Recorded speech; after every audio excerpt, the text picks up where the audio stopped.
ba alam na bawal yung ginagawa mo na?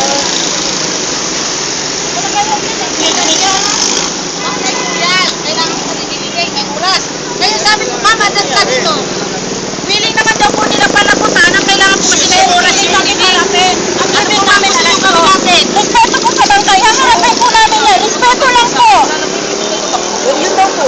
Kasi nga kinakapuntot kami sa ano eh. St. Peter, oh. Ayun yung karo namin, no.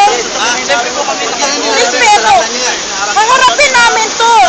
Hindi, ano ba kami sa lagbag? Pwede natin paraan. Kasi nga po talaga uligin po yan, may oras.